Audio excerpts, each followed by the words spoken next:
This is Lewis Hart for Boxing Social in association with Empire Fight Store and Forged Irish Stout. Delighted to be joined with Royston Barney-Smith. It is fight week. We're back out for probably the last time this year. How's things there? How are you feeling going to this one? Feeling good, feeling fit and strong. Can't wait to get this one out of the way and begin a big 2024. Absolutely. 2024 definitely will be massive for you. But just looking back on 2023, four outings this year, moving up to six rounders. How have you sort of looked at your progression this year? Project the progression is going good in the terms of being more disciplined, more focused, and yeah, uh, just being more disciplined, more focused, getting a feel for it more for more rounds and learn how to pace myself and put the shots in a bit better. Absolutely. Because what has that been like? Because moving up to six rounds, and hopefully, next year you'll be moving up to eight rounds, potentially 10 rounds. What has that feel been like getting the moving up to six rounds? Because have had a few knockouts, but obviously in your last fight you dropped him twice, went the distance as well, but put in a good performance. So what has it been like to sort of pace yourself throughout the rounds as well? Like the thing is that you can't be rushed in there. You can't rush your work because I don't care how fit you are and how strong you are. Is if you go in there in the intent to knock someone out in the first three rounds, you won't be able to do the next three the way you would if you composed yourself. You want to start the way you finish, so you want to start good and end good. And in the last round, if you got a lot in the tank, then definitely empty it, but make Was that sure a it's good there. Was that a good thing in your last fight that although you did have your opponent down, you showed that you can do the rounds as well and you weren't, although everyone wants the knockouts, but it's also showed that I've got the gas tank and I know sort of how to navigate and not panic and not sort of go chasing for the knockout. Yeah, for sure. Like after I put him down the first time, like it was a bit late in the round, I could have jumped on him and tried to smother it and made it look ugly. Like the thing with me with boxing is like I like to make it nice to watch up like on the eye. I don't like getting catch with silly shots. I don't like doing it properly. Yeah, absolutely, definitely. And this would be your eighth fight. So you've had, since you turned pro, 2 years, four fights each year. When you look back now, when you turned pro to now, is this development and the way that you're developing, are you on the ideal track, would you say? Yeah, for sure. I've been speaking to Ben about this a lot lately. I've been asking like, how's my progress going for from when I first come to now. He said you're a different fighter completely, and you can see in my performances everyone keeps getting a good bit better, and I'm glad that I am taking the foots and walking in the right direction to get where I need to be, and yes, I am on target. Definitely. And as you said there, when you look at your progression, is it good to see that you're doing the right things? Because I definitely think one thing about you is every single fight you do seem to get better and better. So is it good to look at it like that? That God knows where I'll be in a year or 2 years time, where I keep just getting better and better. Yeah, for sure. Like I always look to maintain and get better on certain at the start of like my professional fights. I was more on the back foot. Now I'm coming forward a lot more. I'm showing a lot different parts of like the game I have to bring. So like I can box on the back foot, I can box on the front foot, I can mix it up if I need to, and I can stay away if I got to. So, and you turned pro at quite a young age, where most people would like to have a long amateur career before they feel like they're ready for pros. But since you've turned, have you found the benefits of jumping into the program quite early on? Yeah, for sure. Because like instead of me having three threes as an amateur, like at the start I was having four threes, no head guard, 8 ounce gloves. It's a lot different feeling as it was as an amateur. Like I boxed a lot as an amateur. Like I was very good at that game. But this is a total different sport. And from getting in when I was 18 till now, and the people who like I fought, the people I've sparred against, are just being in the gym with elite fighters, it just brings you on leaps and bounds.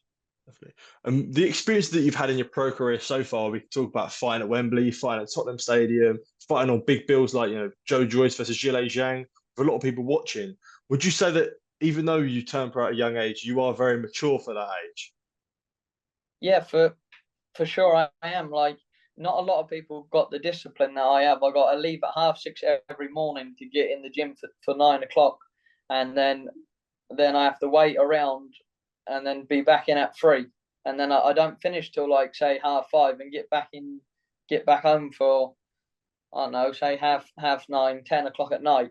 Have a bit of food, have a wash, back to bed, back up the same time every day, rinse and repeat the same routines, and then plus all the hard training. So we box, we do a boxing session every day, then we either do a running day or a weight day. So I'm destroying my body, but every day I keep the same mentality, keep pushing forwards, keep getting better, keep learning, and in the end it should pay results, and that's what it is doing. That's why I'm getting put on these big shows. And do you feel like that gives you an edge when it comes to, you might look at guys as potential opponents down the line and down the future, but you know that the work that I put in now and how much I'm dedicated, how disciplined that I am for my dreams, that gives me such an edge on future opponents and the rivals that you're potentially looking at. Yeah, for sure, because I know for a fact they're not doing what I'm doing. So when I lay my head down and rest at night, I know that I'm doing everything I can possibly do to be the best at what I can be. So when I'm doing all of that and more, then there's no way these other fighters, when I get to their top level, that they can beat me, because I'm doing what that they've never even dreamt of before. Absolutely. And I mentioned earlier about you knocking guys out and dropping guys and stopping them. Do you feel like sort of doing this at a young age, you still haven't really fully developed your strength yet? When the strength comes and when you do sort of grow into sort of the older body in a sense, you're going to be such a massive puncher that, you already are. Yeah, for sure. Like now, it's like I'm getting a bit older. Like from my first fight to now, you can see the definition of like my body, and that like I've filled out the weight a bit better. Yeah, like now I sort of have to get them lined up to catch them clean. But when the strength do come, and when it does, it will cause a lot of trouble for a lot of people, because if I just catch them a little bit, they're going over. Absolutely, definitely. And we'll talk about, you mentioned Ben earlier, talk about the gym. One thing I did want to mention is there has been a new addition to the gym, Anthony Joshua. Have you seen much about him? Is it sort of a bit crazy to see him in the gym as well? Yeah, it is a little bit.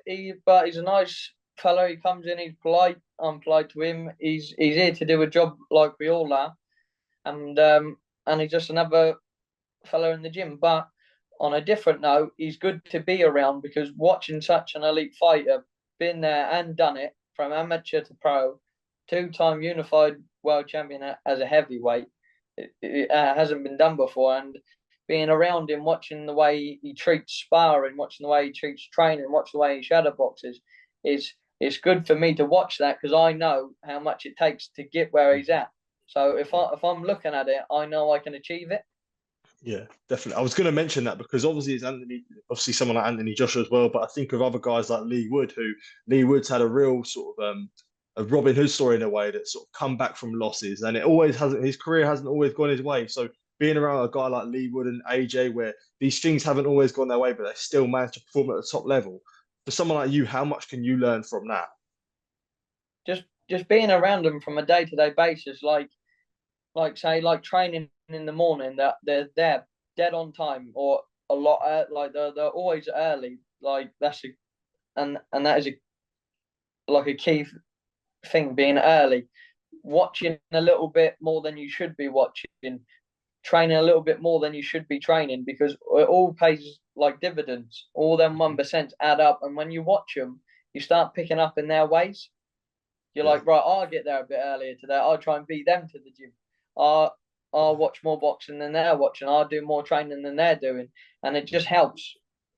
Absolutely. And we'll talk about the division as well, super featherweight. In and around that division, there's a lot of elite names, a lot of elite names coming through. To see these elite names along with yourself, it must be exciting that one day you'd want to be sharing the ring with these guys.